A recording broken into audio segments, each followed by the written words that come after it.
Exactement 56 chaises avaient été disposées pour le service funéraire, un détail que j'avais noté avec une clarté inébranlable tandis que les autres succombaient aux larmes.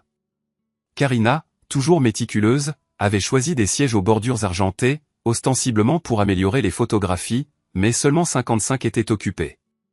La chaise inoccupée, stratégiquement placée à côté d'elle, m'était initialement réservée, puis sommairement retirée. Elle avait confié au maître de cérémonie que ma présence y serait trop problématique, comme si orchestrer un divorce silencieux au milieu de la solennité du deuil de son père n'était pas déjà un tableau de désarroi. Ainsi, je me suis retrouvé relégué à l'arrière, éloigné d'elle, détaché de la famille et même isolé des parents éloignés. Ma veille solitaire s'est déroulée à côté d'une plante en pot négligée et d'une femme qui, dans une époque révolue, avait eu une brève aventure avec l'oncle de Karina. Le programme, une relique des années 90, comportait une faute d'orthographe dans mon nom de famille. Pas un seul mouchoir ne m'a été offert. Lorsque Karina s'est avancée pour prononcer l'éloge funèbre de son père, Glenn Darby, le magnate du pétrole qui avait un jour remarqué que j'avais l'odeur de plâtre, elle a omis toute mention de moi. Pas une seule fois, ni par mon nom, ni par un bref regard, elle n'a reconnu ma présence. Son attitude était d'un détachement glacial. Vêtue d'une robe de soie noire et de talons aiguilles dont le tranchant était assez acéré pour fendre le verre, ses larmes étaient judicieusement mesurées, suffisantes seulement pour exprimer le chagrin, pas assez pour perturber l'architecture impeccable de son eyeliner. Après avoir conclu son oraison, elle s'est penchée vers l'occupant de mon siège désigné et lui a murmuré un commentaire qui a déclenché un éclat de rire. Je ne l'ai pas reconnu, mais son identité était sans importance, car le véritable dénouement nous attendait au-delà des limites du service. Alors que nous nous dirigions vers la sortie, elle a exécuté une manœuvre délibérée, laissant tomber son mouchoir à terre juste devant moi. Instinctivement, je l'ai ramassé, et j'ai alors discerné un document plié qui dépassait ostensiblement de son sac à main. Mon nom y était inscrit en caractères gras, accompagné d'une désignation numérique. Elle avait entamé les procédures avant même que le cercueil ne soit scellé, avant que les arrangements floraux n'aient commencé à se faner. Tout en feignant le chagrin pour l'homme qui me tenait en piètre estime, elle avait décrété que je devais être éliminé. Sous 2 jours, elle devait hériter de 250 millions de dollars, tout en me présentant une enveloppe portant l'inscription « Wendell, je me choisis ». Cependant, Glenn, de l'au-delà, avait conçu une stratégie alternative. À la lecture du testament, sa façade soigneusement construite s'est effondrée. Elle ressemblait à du lait caillé dans un milieu de bois poli et d'étrangers fortunés. La nuit précédente avait été sans sommeil, passé sans repos sur le canapé du sous-sol de ma cousine, à me débattre avec la question de savoir si je devais même être présent. Elle avait systématiquement démantelé notre existence commune, me privant de mon mariage, de ma dignité et de mes aspirations. Pourtant, l'image de ce document restait indélébilement gravée dans mon esprit. Pourquoi Glenn, qui m'avait qualifié de nain de jardin avec mépris, me léguerait-il quoi que ce soit? Il m'avait même refusé l'entrée par la porte principale. J'ai été dirigé vers un passage latéral, probablement la dernière plaisanterie sardonique de Glenn. Un petit nombre de personnes étaient réunies dans son bureau excessivement orné. Karina était présente, vêtue de gris ardoise, la phase initiale du deuil apparemment terminée. Le même individu des funérailles occupait le siège à côté d'elle. Ses chaussures étaient ostensiblement tapas à accent grave-l'œil, son expression empreinte d'une autosatisfaction suffisante. Elle m'a accordé un regard superficiel, comme si j'étais une connaissance vaguement familière d'un chapitre lointain de sa vie. Je me suis retiré dans un coin faiblement éclairé. L'avocat est arrivé, serrant un volumineux dossier qui semblait prêt à exploser de son contenu. Il s'est éclairci la gorge, se préparant à s'adresser aux parties réunies. En tant qu'exécuteur testamentaire de la succession de M. Glendarby, commença-t-il, je vais maintenant procéder à la lecture de son dernier testament, signé 2 mois avant son décès. 2 mois précisément, immédiatement après notre dernière excursion familiale, celle dont elle avait si vivement dissuadé ma participation. « Tu vas t'ennuyer » avait-elle déclaré. J'avais, jusqu'à présent, accepté ces déclarations comme vérité. Les biens énumérés dans le testament se lisaient comme une compilation des acquisitions extravagantes d'un milliardaire. Des résidences, des automobiles de luxe et de rares objets d'art ont été énumérés. Puis, la bombe a explosé. À ma fille, Karina Elise Darby, je lègue $1 million, qui seront détenus en fiducie et gérés par M. Bradley Vaughan. Son front s'est plissé de confusion. « Ne vouliez-vous pas dire 100 millions » demanda-t-elle. Le silence a envahi la pièce. « Non » affirma l'avocat. 1 million. Le reste de la succession de Monsieur Darby reviendra à une autre personne, dont le nom est contenu dans cette enveloppe. Il entreprit de l'ouvrir, révélant une unique page manuscrite. Il commença la lecture des derniers mots de Glenn. « Si tu entends ceci, Karina, alors je suis parti. Et j'ai été témoin de la personne que tu es devenue. Tes visites ont cessé dès qu'il n'y avait plus de caméra. Tu as introduit cet homme dans ma maison comme si j'étais aveugle. Tu as fini par aimer l'argent plus que tu n'as jamais aimé ton père. Par conséquent, aucune récompense. » Karina resta muette, sans aucune expression audible. Puis, l'avocat entonna la phrase conclusive. « À l'homme qui a épousé ma fille, pleinement conscient de la possibilité qu'elle se retourne contre lui. L'homme qui a enduré mes mauvais traitements et est resté inébranlable quand la plupart seraient partis. Wendell Thomas Carr héritera de tout ce qui reste. » Je sentis les fondations mêmes de mon monde s'effondrer sur moi. Pendant un bref instant, les lois de la gravité parurent vaciller. Je me retrouvai incapable de respirer. Karina planta sur moi un regard d'incrédulité totale, comme si je m'étais métamorphosé en un fantôme. L'individu assis à côté d'elle bondit de sa chaise avec la force d'une décharge électrique. J'étais réduit au silence. Je n'avais pas sollicité cette issue.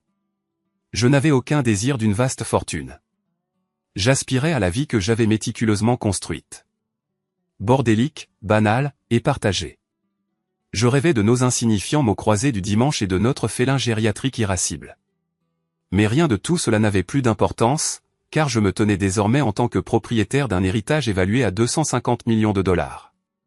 Et la femme qui m'avait si négligemment rejeté évitait maintenant assidûment mon regard, comme si le sol même sous ses pieds l'avait trahi. Je ne m'attardai pas pour le reste des formalités. Je ne le pouvais pas. Je m'enfuis vers la sortie la plus proche, désespéré d'air frais, d'espace ouvert, de tout sauf l'atmosphère étouffante de cette pièce. Elle me poursuivit, ses talons émettant un rythme staccato contre le sol de marbre, un son que je n'avais pas entendu depuis des années. « Wendell » cria-t-elle. Mais je maintenais mon allure inflexible. Je passai directement devant le chemin bordé de sculptures, à travers les grilles en fer forgé, et le long de la route ombragée par les arbres, car pour la première fois dans notre histoire commune, ce n'était pas moi qui étais abandonné. Je marchai pendant plus d'1 heure. Pas comme un geste théâtral, ni parce que je manquais de moyens de transport, mais parce que mon être physique exigeait du mouvement, de peur que je ne me désintègre complètement. Même les arbres semblaient murmurer conspirativement à propos de mon destin. Le vent avait un poids anormal. Je n'avais aucun désir de son empire. Mon aspiration la plus profonde était de pouvoir remonter le temps, de revisiter les 6 derniers mois et d'écouter les signaux d'alerte que j'avais si allègrement ignorés. Je souhaitais m'empêcher de lui faire confiance, encore et encore. Je rêvais de m'arrêter avant qu'elle ne change de parfum, qu'elle ne modifie son intonation, et qu'elle ne prononce ses déclarations cruellement dédaigneuses, telles que « Tu ne comprends tout simplement pas le monde auquel j'appartiens ». Quand, enfin, je suis entré en titubant dans la résidence de mon cousin, je me suis effondré sur le bord de ce misérable canapé-lit, toujours vêtu de la chemise froissée des événements précédents. La pièce sentait encore le café rassis et les vêtements non lavés. Son enfant était niché dans un coin, absorbé par des dessins animés mettant en scène des écureuils pilotant des hélicoptères. Je remarquais à peine leur présence. Tout ce qui résonnait dans ma conscience était la dernière prononciation de Glenn, résonnant sans cesse à l'homme qui est resté longtemps après qu'il aurait dû partir. Je n'avais pas réussi à reconnaître qu'il m'avait, en fait, perçu pour ce que j'étais vraiment. Et maintenant, il était parti. Cette nuit n'offrit aucun répit, mais cette fois ce n'était pas né de la confusion. Au lieu de cela, c'était une nuit de terreur noire, la peur paralysante de soudainement porter la responsabilité de quelque chose d'une immense magnitude et complexité. J'étais totalement non préparé. Mes origines n'étaient pas baignées dans l'opulence. Je venais des rayons de déstockage, des meubles d'occasion et des prières ferventes pour que l'essence suffise jusqu'à la prochaine paix. Je manquais même des connaissances rudimentaires sur la façon d'interagir avec les avocats successoraux. Que devais-je faire d'une richesse si vertigineuse que je ne pouvais même pas énumérer les zéros? Karina, cependant, possédait de telles connaissances. Elle avait toujours été douée pour naviguer dans les couloirs du pouvoir. Le lendemain matin, elle m'attendait devant l'édifice industriel où je continuais à pointer. En effet, je me suis présenté au travail. Que devais-je faire d'autre? Elle était appuyée contre sa BMW, simulant un air de normalité. Comme si elle n'avait pas fait exploser les fondations mêmes de notre existence partagée. La même suffisance était gravée sur son visage, la même confiance glaciale qu'elle employait lors de manipulations de retour dans les grands magasins. Nous devons parler, déclara-t-elle, glissant ses lunettes de soleil sur sa tête avec l'allure d'une diva de salle d'audience. Je remarquai à peine sa présence. Il n'y a rien à discuter, murmurai-je, essayant de la bousculer. Mais elle m'a suivi à l'intérieur, contournant l'accueil et mon superviseur, visiblement perplexe. Elle m'a coincé près du distributeur automatique, s'approchant suffisamment pour que l'arôme familier de sa lotion à la vanille évoque des souvenirs que je souhaitais enfouir. Pendant un bref instant, j'ai tout oublié. Je me suis rappelé la sensation de me réveiller à ses côtés, persuadé d'avoir enfin trouvé mon âme sœur. Et puis, elle a ouvert la bouche. Tu ne mérites pas ça, Wendell. Aucune excuse, aucun remords. Seulement du venin, servi glacé. J'ai cligné des yeux, stupéfait par son audace à prononcer de telles paroles à voix haute. Elle a poursuivi, sur un ton plus feutré, mais non moins tranchant. Crois-tu sincèrement que cela t'est dû? Crois-tu vraiment que c'était destiné à toi? Ce n'était pas le cas. Il ne faisait que me punir. C'est l'unique but de tout ça. Tu es un outil, Wendell, un bouche-trou. Rien de tout cela ne te concerne réellement. J'ai ri, non pas par amusement, mais parce que si je ne riais pas, je craignais de succomber à des tremblements incontrôlables. Un bouche-trou, ai-je répété en écho. C'est ainsi que tu me considérais. Elle a croisé les bras sur sa poitrine.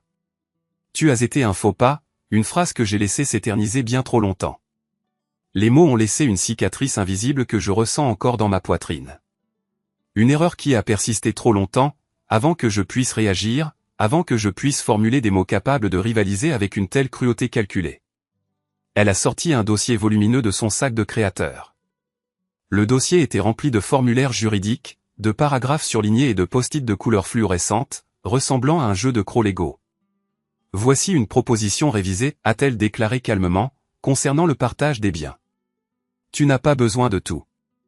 Soyons honnêtes. Tu n'as pas l'expertise nécessaire pour gérer une richesse de cette ampleur.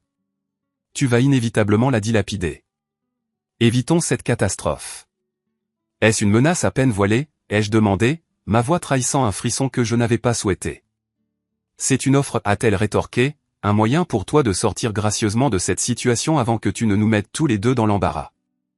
Et puis, elle m'a gratifié de ce sourire fabriqué, calculé, celui qu'elle réservait aux serveurs pour obtenir des desserts gratuits, celui qu'elle a utilisé sur mes parents pour se faire bien voir il y a des années. J'ai refusé de prendre le dossier. Je ne pouvais pas. Mes poings étaient serrés le long de mon corps, non pas par une rage débridée, mais par une profonde humiliation, car une partie de moi, une partie profondément enfouie, murmurait, elle a raison. Tu n'as pas ta place dans ce monde. Mais il y avait aussi une autre voix, une voix douce et tremblante, une voix que j'avais ignorée pendant des années. Elle murmurait, peut-être que j'y ai ma place. Peut-être que Glenn a perçu quelque chose qu'elle n'a jamais pu voir. Peut-être que rester quand c'était douloureux, quand c'était isolant, signifiait que je possédais une force qu'elle n'a jamais reconnue. Peut-être que la loyauté invisible a une valeur, après tout. Elle a pivoté brusquement, ses talons claquant avec une assurance travaillée, toujours serrant le dossier. Tu me contacteras, a-t-elle lancé, sans daigner se retourner. Tu le fais toujours. Mais cette fois, je ne l'ai pas fait. Parce que, pour la première fois de ma vie, je possédais quelque chose qui mettait les chances sur un pied d'égalité. Le pouvoir. Et Karina, elle n'avait pas encore abandonné ses tactiques de manipulation. Mais je n'étais plus relégué à jouer en défense. À la fin de la semaine, tout autour de moi paraissait factice. Je pointais toujours à la déchetterie, je grattais toujours le fond des paquets de céréales bon marché dans le sous-sol de mon cousin, et je recevais toujours des messages méticuleusement rédigés de Karina, qui agissait comme si elle me rendait un immense service. Elle ne suppliait pas. Elle ne l'avait jamais fait. Elle négociait avec la férocité d'un courtier en pleine guerre financière. Ces textos arrivaient soignés et dénués d'émotion, astérisque essayons de rester courtois. Inutile de faire traîner les choses. Pense à la presse astérisque. La presse. Comme si quelqu'un se soucierait de l'homme qui échangeait autrefois des réparations de sèche-linge contre une assiette de ribes lors d'une fête de quartier. Pourtant, il semblait que quelqu'un y prêtait effectivement attention. Parce que vendredi, j'ai reçu un appel de l'un des avocats de Glenn. Pas celui aux cheveux gris qui avait lu le testament. Cet homme avait l'air plus jeune, moins sûr de lui.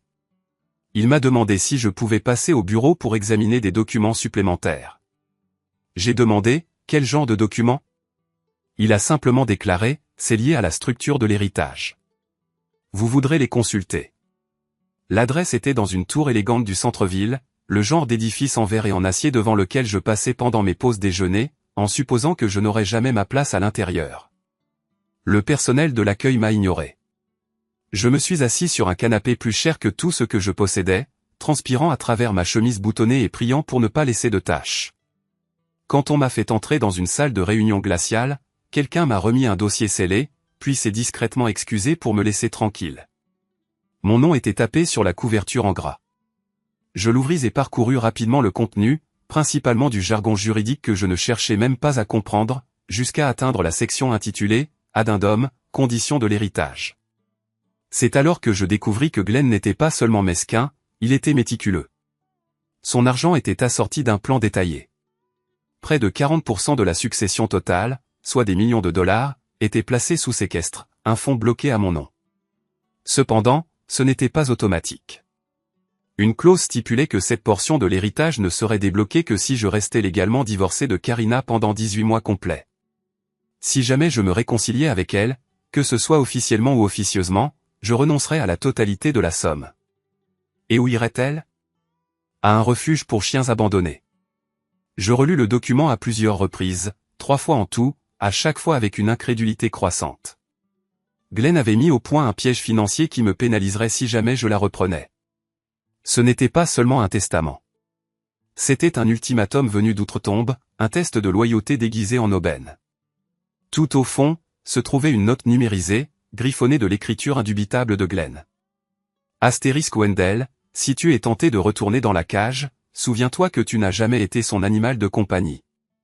Elle savait seulement comment te nourrir. Ne la laisse plus jamais te mettre de collier, j'ai point des astérisques. C'était à la fois insultant et étrangement poétique. L'homme qui, autrefois, s'était moqué de moi parce que je pliais les serviettes de sa fille me déclarait à présent, à titre posthume, digne de liberté. Et tout ce que j'avais à faire, c'était rester loin. J'aurais dû être reconnaissant. J'aurais dû me sentir triomphant. Mais ce n'était pas le cas. J'étais malade parce que Karina était revenue. Pas par amour, mais par peur. Il ne s'agissait pas d'un retour de flamme. C'était une stratégie. C'était de la manipulation. Elle n'avait pas changé. Elle était acculée. Ce soir-là, son appel fut directement dévié vers la messagerie vocale. Je ne l'ai pas écouté. Le lendemain matin, j'ai de nouveau aperçu sa voiture, garée devant chez mon cousin. Le même modèle, le même manteau de cuir, mais sans dossier cette fois. Juste elle, l'air fatigué, les cheveux en désordre, les yeux rougis, presque sincères. Je veux juste parler, dit-elle doucement. Tu veux toujours, répondis-je. Elle jeta un coup d'œil à ses mains, puis croisa mon regard. Alors, tu as lu, n'est-ce pas? Je restai silencieux. Ses lèvres se crispèrent. C'est humiliant, Wendell. Ce qu'il nous a fait. Ce qu'il a écrit dans cette clause. C'est malsain. Il se moque de nous, même maintenant. Je la fixai. Peut-être qu'il ne se moque que de toi, Karina, dis-je, plus amèrement que je ne l'avais voulu. Elle cligna des yeux. C'était la première faille dans sa performance. Je n'ai jamais voulu te faire de mal, murmura-t-elle. Je laissai échapper un rire sec et incrédule. Tu ne voulais pas me faire de mal? Tu avais les papiers prêts avant même qu'ils aient ramassé les fleurs de ses funérailles. Qu'est-ce que tu attendais de moi? Que je reste là pendant que tu encaissais? Et ce type avec les mocassins brillants. Elle avait l'air d'avoir envie de pleurer. Mais rien ne venait. Et c'est là que je l'ai vraiment vue. Elle ne pouvait pas pleurer. Pas astérisque ne voulait pas astérisque. Astérisque ne pouvait pas astérisque. L'émotion n'était tout simplement pas là. Peut-être ne l'avait-elle jamais été. Alors qu'elle se tournait pour partir, elle sortit quelque chose de la poche de son manteau. Une photo. Une vieille photo usée de nous deux, allongée sur une couverture au bord du lac. Verre à vin en plastique. Elle posant sa tête sur ma poitrine. Je l'ai gardé, murmura-t-elle. Tu n'étais pas qu'un tremplin. Mais je ne tendis pas la main pour la prendre. Elle partit et je laissai la photo. Sur le porche ce soir-là, j'ai cherché le refuge pour chiens que Glenn avait nommé. Plus de 300 animaux y résidaient. L'un d'eux, un carlin avec un œil paresseux, s'appelait Captain Pickles. Si je retournais vers elle, c'était lui qui touchait l'argent. Je n'aurais jamais pensé qu'un carlin borgne deviendrait le symbole de ma dignité. Mais à ce moment-là, j'ai tout compris. Karina ne m'en voulait pas à moi. Elle essayait de désamorcer le piège que son père avait tendu. Mais le compte à rebours était déjà lancé, et je ne jouais plus à son jeu. La photo resta dehors pendant 2 jours complets.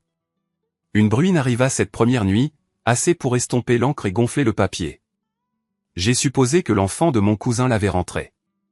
Mais non. Le lundi matin, en partant au travail, elle était toujours là, accrochée au porche, ses coins se recourbant, ses couleurs s'estompant comme un fantôme qui aurait enfin vieilli. Je la ramassai, non pas par nostalgie, mais pour me souvenir. Non pas de l'amour, mais de ce qu'elle avait laissé partir. On pourrait supposer que ce serait la fin de la saga, que Karina se faufilerait dans son monde de designer fait de lustres en verre et de vin importé, me laissant trébucher vers ma richesse nouvellement acquise. Mais ce n'est pas ainsi qu'elle fonctionne. Karina ne se retirait jamais en silence. Et certainement pas après avoir perdu contre quelqu'un comme moi. 3 jours plus tard, j'ai découvert une enveloppe non affranchie dans ma boîte aux lettres. Pas de timbre, pas d'adresse de retour. Juste mon nom écrit en lettres rouges surdimensionnées, comme dans un roman d'espionnage mal écrit. À l'intérieur, il y avait une seule feuille de papier. Pas d'explication, pas de salutation. 2 lignes. Astérisque, il y a plus de choses que tu ignores, Wendell. Sois prudent quant aux personnes auxquelles tu te confies au sujet du passé de Glenn. Astérisque, pas de nom, pas d'indice sur l'origine. Au début, j'ai pensé que c'était une blague, peut-être même une farce bizarre. Puis j'ai pensé à Karina. Il y avait bien son sens du spectacle, mais pas son ton. Elle ne connaissait pas la subtilité. Elle ne laissait pas entendre les choses. Karina exigeait, elle dictait. Cette nuit-là, je suis resté éveillé à éplucher chaque document et dossier que les avocats de la succession avaient fourni. Jusque-là, la plupart de ces papiers m'avaient tout simplement submergé. Des termes juridiques que je comprenais à peine et des chiffres trop importants pour paraître réels. Mais maintenant, je lisais comme si ma vie en dépendait. Et c'est alors que j'ai trouvé. Ce n'était pas dissimulé à l'intérieur d'un contrat formel ni enfoui sous des codes financiers complexes. Non. C'était scellé dans une enveloppe manille marquée « Communications diverses ». À l'intérieur se trouvaient plusieurs courriels imprimés provenant du serveur privé de Glenn. La plupart étaient hors de propos, mise à jour du personnel, rappel aux assistants. Mais une conversation se démarquait. L'objet, astérisque demande de Karina, urgence signalée astérisque. Elle était rédigée par quelqu'un nommé Harry Whitley. Le message était froid, dénué d'émotion. Astérisque, nous avons examiné la demande. Conformément à notre accord initial, la destruction de documents ne peut se faire sans les signatures de tous les fiduciaires nommés. À ce jour, une seule signature a été reçue astérisque. Astérisque, la destruction ne se poursuivra pas tant que la seconde n'aura pas été obtenue. Astérisque, au début, je n'ai pas compris. Destruction, fiduciaire. Mais le courriel était daté de seulement 2 semaines avant le décès de Glenn. J'ai fait défiler jusqu'au début de la chaîne, et là, c'était. Karina avait soumis une demande formelle pour qu'un document soit éliminé. Le nom du fichier, astérisque avenancé, clause de disqualification astérisque. Pas besoin d'être avocat pour comprendre. J'ai imprimé chaque page et j'ai appelé l'avocat de la succession aux premières lueurs du jour. Quand je lui ai dit ce que j'avais découvert, la ligne est devenue silencieuse. Pas longtemps, mais assez pour me dire qu'il ne s'attendait pas à ce que je creuse aussi profondément. Car, a-t-il dit prudemment, ces documents ont été examinés après le décès de Monsieur Darby. La clause reste valide. Comme vous le savez, aucune révision n'a été apportée au testament après sa dernière version notariée. Alors, elle a essayé de la faire supprimer, ai-je murmuré. Elle nous a contactés. Oui. Mais la clause tient toujours. Légalement. J'ai mis fin à l'appel et suis resté assis pendant ce qui m'a semblé des heures, juste à fixer le vide. Elle ne m'avait pas juste quitté. Elle savait ce que son père avait fait. Elle connaissait la clause. Elle a essayé de l'effacer avant sa mort.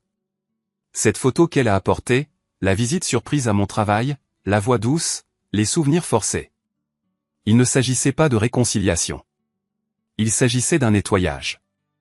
Cette nuit-là, son nom est réapparu sur mon écran. Je n'ai pas répondu, mais j'ai laissé sonner jusqu'à la messagerie vocale.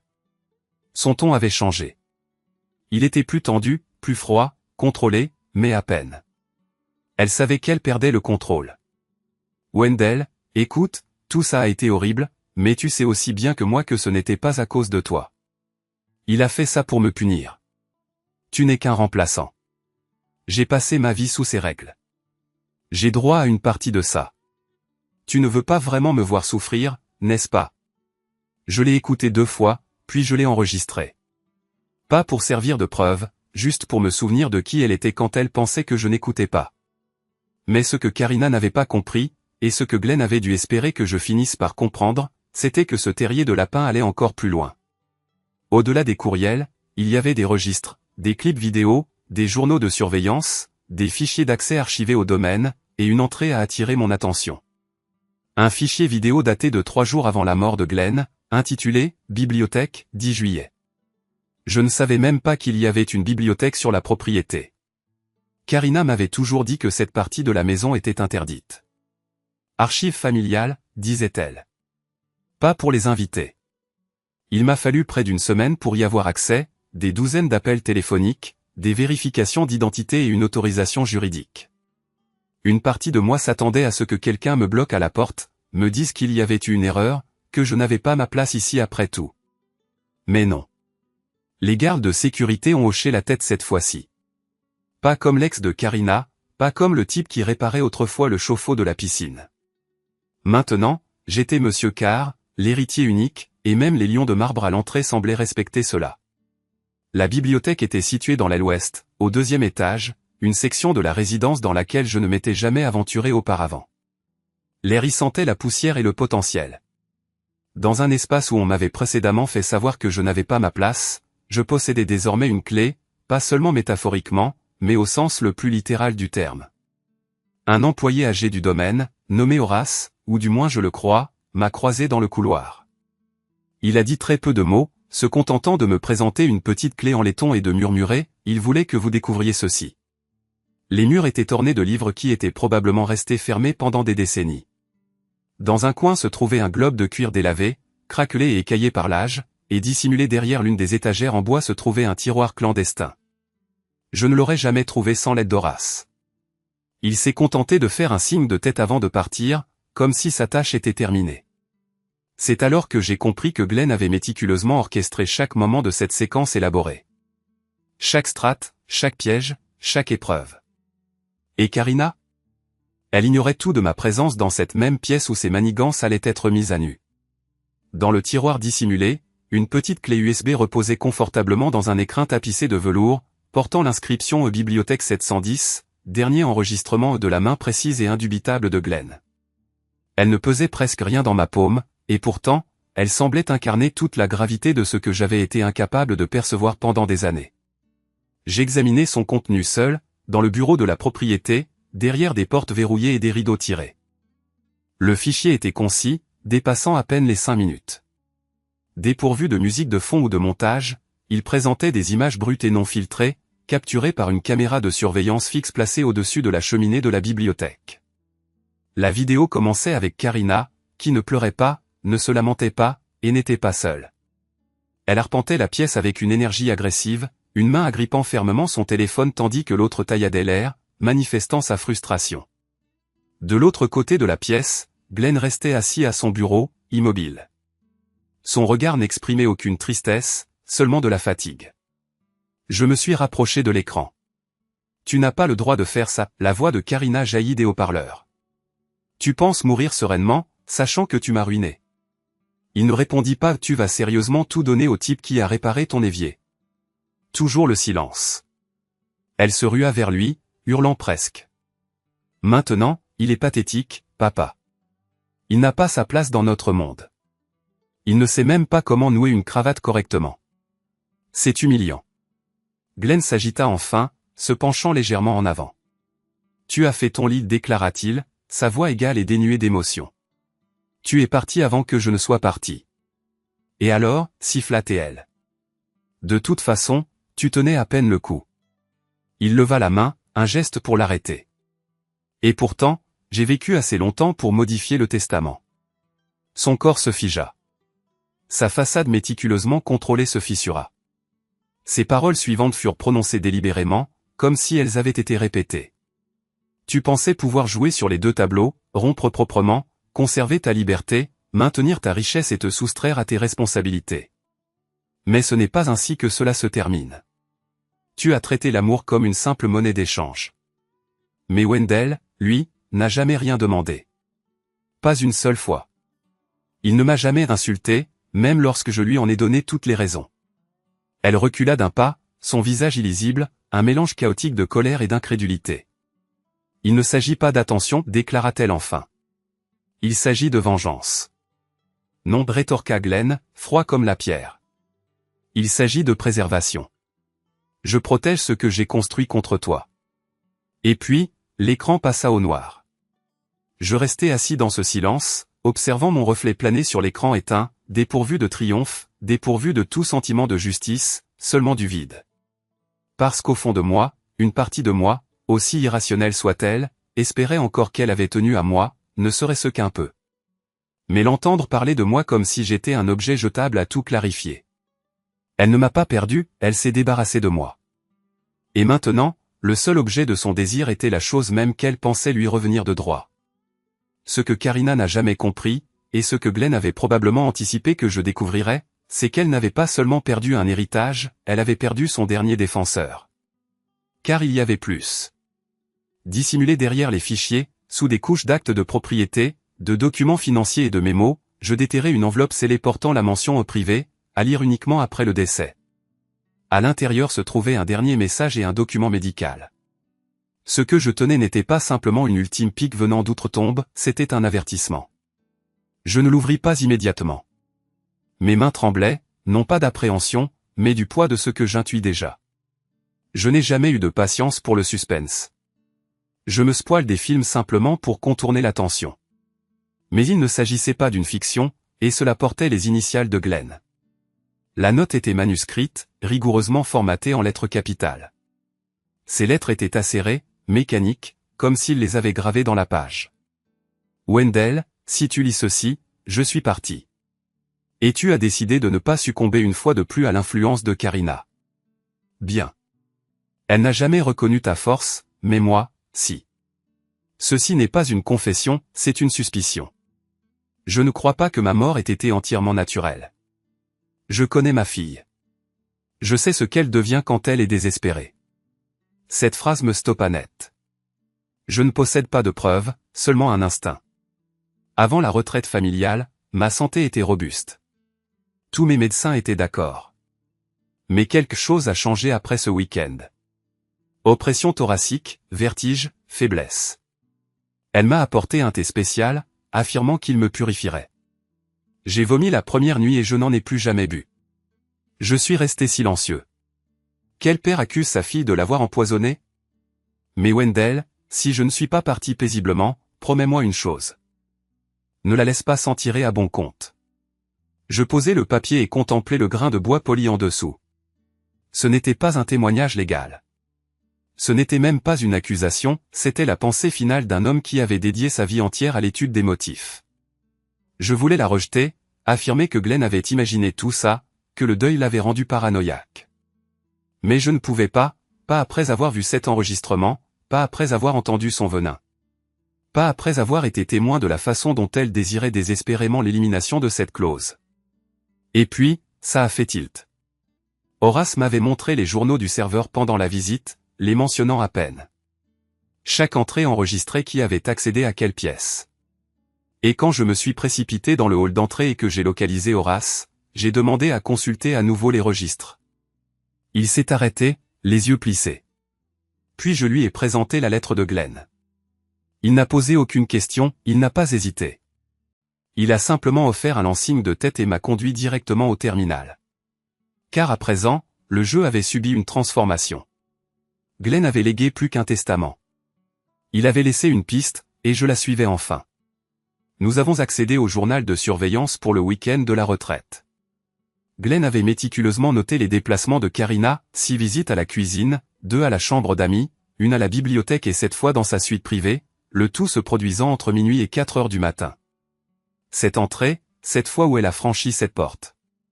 Lorsque j'ai demandé à Horace à quelle fréquence les invités étaient autorisés dans cette partie de la maison, sa réponse a été catégorique.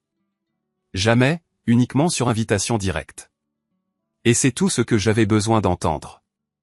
Je connaissais Glenn. Il n'inviterait pas Karina dans son espace privé après minuit, pas même une seule fois, encore moins 7. Cela ne tiendrait pas devant un tribunal. Il n'y avait aucune preuve solide et aucun motif pour la police. Mais c'était suffisant. Suffisant pour que je comprenne son soudain intérêt pour la réconciliation, ses visites, ses messages vocaux. Il n'était pas né du chagrin. Il découlait de la peur, non pas la peur de perdre un héritage, mais la peur que je ne discerne à quelle vitesse cet héritage était devenu disponible. Peur dissimulée sous un parfum de créateur et des sourires insincères. Alors j'ai fait une chose qu'elle n'avait jamais anticipée, je l'ai appelée. Elle a répondu instantanément, sa voix hésitante, comme si elle était assise avec le téléphone à la main toute la journée. « Wendell, j'ai vu l'enregistrement, ai-je déclaré, celui de la bibliothèque. Et j'ai lu la lettre. » Silence. Puis, presque imperceptiblement, elle a répondu « Vous n'étiez pas censé trouver ça. » Non, ai-je acquiescé, tout comme vous n'étiez pas censé vous faufiler dans sa chambre au milieu de la nuit. Elle a pris une inspiration vive. Vous ne comprenez pas ce que vous insinuez. Je comprends parfaitement, ai-je dit, et vous aussi. Une pause. Puis, ce tranchant familier a refait surface, froid, mesuré, calculé. Qu'est-ce que vous voulez, a-t-elle demandé. C'était la première fois qu'elle ne se cachait pas derrière une fausse excuse. C'est alors que j'ai compris. Karina ne croyait pas au remords, ni à la famille, ni à la loyauté. Elle croyait aux atouts, aux leviers. Alors je ne lui en ai accordé aucun. Rien, ai-je déclaré. Je ne demande rien. Je n'offre pas le silence. Je ne vous protégerai pas, pas d'argent pour faire taire. Pas de bouclier. Vous passerez l'année prochaine à vous demander si j'irai à la police. Vous sourirez en public, mais vous tressaillirez à chaque coup frappé à la porte. Sa voix s'est brisée. Wendell, je vous en prie. J'ai mis fin à l'appel. À cet instant, je me suis senti plus fort que jamais, et je n'avais pas fini. Car Glenn ne m'avait pas simplement légué une fortune. Il m'avait laissé un outil. Je n'avais jamais prévu d'être riche, je n'avais jamais imaginé que je serais dans une salle d'audience environ 6 mois après le départ de ma femme, écoutant des avocats débattre d'enregistrements de sécurité, de clauses et de tisanes. Je n'aurais jamais rêvé que je resterais silencieux pendant que Karina, impeccable et intouchable, s'effondrerait sous serment devant une salle remplie d'inconnus. Mais Glenn a toujours apprécié la justice poétique. Je ne me suis pas adressé aux autorités immédiatement, j'ai attendu, j'ai géré mon rythme. Je lui ai permis de croire que je bluffais, je lui ai permis de se désagréger tranquillement dans son appartement de standing avec son vin et ses tableurs. Et pendant qu'elle avançait à pas feutrés dans sa vie, attendant les retombées, j'ai commencé à construire un dossier. J'ai engagé le même enquêteur en qui Glenn avait autrefois confiance, quelqu'un qui collaborait avec la famille Darby depuis des années. Il nourrissait déjà des soupçons concernant Karina, et il a reconstitué le puzzle. Des dates, des transactions, des reçus d'un fournisseur de bien-être connu pour vendre des poudres détox, les mêmes produits que Glenn avait ingérés, puis arrêtés, les mêmes poudres que nous avons remises aux avocats en charge de la succession. Les événements se sont déroulés rapidement par la suite, discrètement et efficacement. Karina a reçu une notification officielle de poursuite civile, des allégations de falsification des protocoles de succession, de tentatives de destruction de documents juridiques protégés et de manipulation des conditions d'héritage. Cela n'a pas dégénéré en accusation criminelle, il ne s'agissait pas de punition, mais de vérité. Dans la salle d'audience, la force de l'héritage de Glenn a frappé avec la violence d'un marteau-pilon. Karina était arrivée prête à se battre, elle est repartie, anéantie. Le juge a confirmé le testament dans son intégralité, la conception de la fiducie, l'addendum, les preuves numériques, et le témoignage écrit de Glenn lui-même. La part restante de Karina a été grevée, puis redirigée, non pas vers moi, mais vers les bénéficiaires subsidiaires que Glenn avait désignés, invoquant des transgressions morales au sein de la famille. Les bénéficiaires étaient constitués d'une liste d'organisations caritatives. Elle a déposé 2 recours, chacun se révélant en fin de compte infructueux. Chaque décision judiciaire a confirmé les preuves, les conversations enregistrées, les moindres détails de l'affaire. Le mari discret, auparavant content de rester dans l'ombre, avait finalement permis à la vérité d'éclater. Et moi, bien sûr. Je ne me suis pas lancé dans une frénésie de dépenses extravagantes, ni ne me suis enfui en Europe. Je me suis abstenu d'embaucher une suite de personnes ou d'acquérir une résidence princière. Au lieu de cela, j'ai loué une modeste demeure au bord d'un lac paisible, adopté 2 chiens âgés de Captain Pickles Rescue, et consacré mes samedis au bénévolat dans un refuge pour animaux. Il est ironique de constater comment les machinations destinées à l'exclure m'ont conduit à un lieu de sérénité. J'ai acquis des compétences dont je n'avais jamais pensé avoir besoin. J'ai assimilé les subtilités de la gestion successorale, appris à reconstruire progressivement ma foi en l'humanité, et redécouvert la capacité de dormir paisiblement, libéré de l'appréhension et des notifications numériques persistantes qui autrefois tourmentaient mes nuits. Les gens demandent si je nourris encore du ressentiment, si j'aspire à sa présence, et à cela, je reste incertain. Je ne regrette pas les fabrications, et l'appréhension constante de naviguer dans un champ de mines de sensibilité ne me manque pas. Cependant, il m'arrive parfois de regretter la version idéalisée d'elle que j'ai chérie autrefois, cette Karina imaginée qui possédait encore de l'empathie. Pourtant, la nostalgie n'est pas synonyme d'affection. Et déplorer la perte du faux personnage de quelqu'un ne signifie pas souhaiter son retour. Il y a plusieurs semaines, j'ai reçu une enveloppe anonyme. Dépourvue du nom de l'expéditeur et d'adresse de retour, son contenu se composait d'une seule phrase manuscrite, « Tu as tout détruit ». Je ne l'ai pas conservée. J'ai permis au chien de la réduire en miettes, car son évaluation était fondamentalement erronée. Je n'ai pas tout détruit.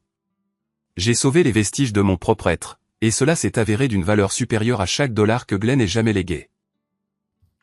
Jeg går den anden vej nu. Vi starter forfra. Det kan vi godt. Mine ting, de despawner alligevel, fordi de bliver ved med at load nether. Hej Anna. Jeg tror, det er nemmere at starte forfra. Ja. Det tror jeg også. 7 minutter tilbage og forlænger. Hold kæft en kamp, man. Hvad sker der?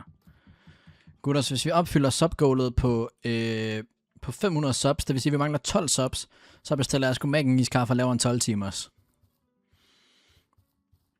Gode tanker nu. Ja. Mental reset her. Eller vent, hvor meget er vi på?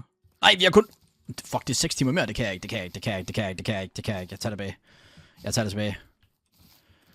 Sagde jeg det ikke også tidligere? What the fuck? Der er 6 timer endnu jo. Hvorfor er det, jeg følte, jeg var på 8? Jeg nægter sgu at streame til klokken 4 i nat. Det sker ikke. Hvis I donerer nu, så bliver jeg scammet. Jeg siger det bare.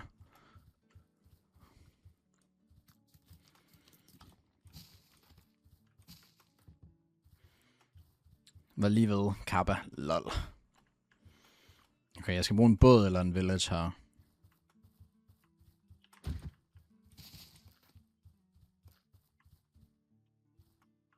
Jeg vil hellere tilbage til det der ukendt noget lige nu, kan jeg godt mærke.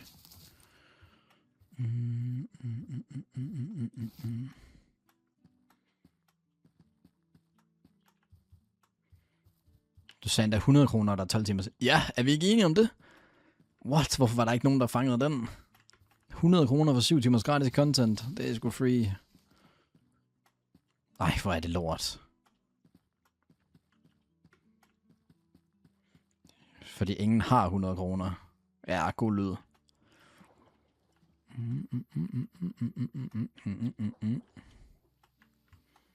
Jeg kan ikke huske, hvad der var, jeg satte på før, for at komme hen til det der ukendte noget, jeg sad og hørte.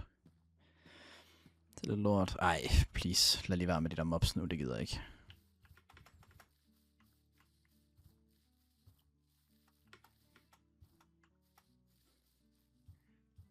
Jeg kan bruge, hvis der var et ocean herude, ikke? Så ville jeg blive lidt glad, kan jeg mærke.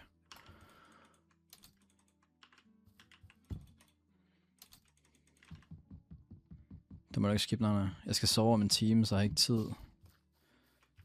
Jeg gider ikke se 12 timer. Hold din kæft, lille hater. Hvad var det, jeg lige hørte der? The fuck? Skal den der vej, eller hvad? I want an ocean.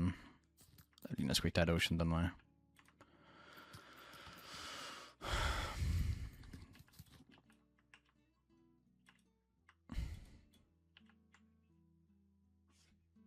Altså, er jeg faldet af på den Minecraft-mæssigt? Er jeg ude af træning? Er det der, vi er? Bane lever, han skal lige ud og hack igen.